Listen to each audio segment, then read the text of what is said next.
Sahabat Jempol dimanapun Anda berada, jumpa kembali di channel Jempol Indonesia. Salam sejahtera. Assalamualaikum warahmatullahi wabarakatuh.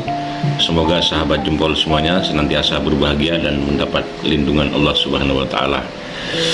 Sahabat Jempol, tentu kita tahu bahwa beberapa hari ini netizen ramai dengan berita tentang kematian dari seorang mahasiswa Universitas Indonesia bernama Muhammad Hasa Attallah Saputra yang meninggal dunia akibat tertabrak mobil Pajero. Diketahui pengendara mobil Pajero itu adalah seorang purnawirawan polisi berinisial ISBW menurut pemberitaan media. Kemudian kejadian itu sekitar tanggal 10 Oktober tahun 2022 dan telah diproses hukum melalui Polda Metro Jaya. Namun kemudian pada sekitar tanggal 16 Januari tahun 2023 ternyata Muhammad Hasa Attallah Saputra yang itu merupakan mahasiswa UI ditetapkan menjadi tersangka oleh kepolisian. Penetapan sebagai tersangka itu menurut pihak polisi Polda Metro Jaya telah dilakukan proses penyidikan secara ilmiah sehingga ditetapkanlah bahwa Muhammad Hasa Attallah telah menyebabkan dirinya mati, meninggal dunia akibat tertabrak mobil Pajero itu. Dan kemudian pengendara mobil Pajero yang diketahui sebagai seorang purnawirawan polisi itu dibebaskan dari jeratan hukum. Ini tentu saja bagi kita orang awam agak sulit memahaminya. Karena apa? Karena dalam konteks ini Muhammad Hasa Attallah yang sudah meninggal dunia ditetapkan oleh polisi menjadi tersangka. Sungguh sesuatu yang mungkin aneh bagi kita semua sebagai orang awam. Kenapa?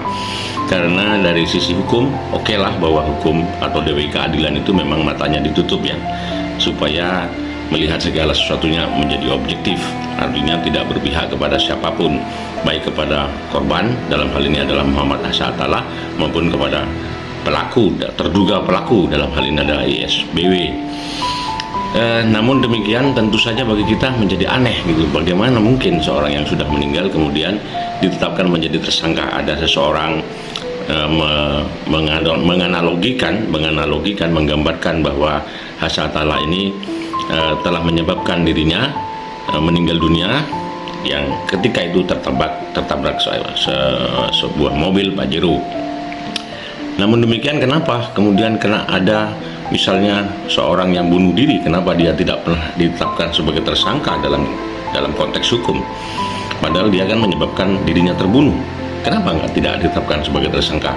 Tentu kita juga tidak mengerti dalam konteks hukum. Terkait dengan kembali lagi kepada persoalan Hasa Attallah, saya kira persoalannya adalah persoalan yang tentu saja membutuhkan kehati-hatian dalam melihatnya.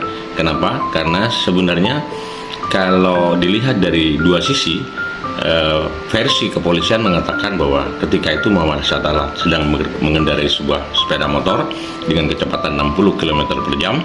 Kemudian tiba-tiba ada sepeda motor lain dari arah yang berlawanan menuju ke arah Hasa Attallah, dan Hasa Attallah ngerem sepeda motornya secara mendadak. Kemudian Hasa Attallah tergelincir.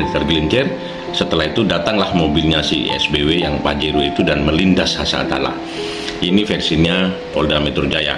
Berbeda dengan versinya si pengacara Hasa Attallah yang mengatakan bahwa keluarga Hasa Attallah yang mengatakan bahwa ketika itu Hasa Attallah mengendarai sepeda motor pulang dari kuliahnya menuju ke rumah temannya, dan benar memang sedang berhadapan dengan sepeda motor lainnya. Kemudian setelah itu tergelincir dan dilindas oleh mobil si ISBW, dan ketika itu ada seseorang yang mendatangi terduga pelaku yakni ISBW itu dan meminta tolong agar membawa Muhammad Hasa Attallah ke rumah sakit. Namun ISBW menolak ketika itu. Artinya apa? Kalau dari sisi ini kita nggak paham ya apa yang sebenarnya terjadi dan bagaimana sebetulnya hukum memutuskan sesuatu sehingga menjadi adil bagi keluarga korban, dan korban juga bagi pelaku dalam hal ini adalah ISBW yang telah juga menyebabkan kematian Hasa Attallah karena mobilnya si Pajero itu melindas Hasa Attallah yang terjatuh.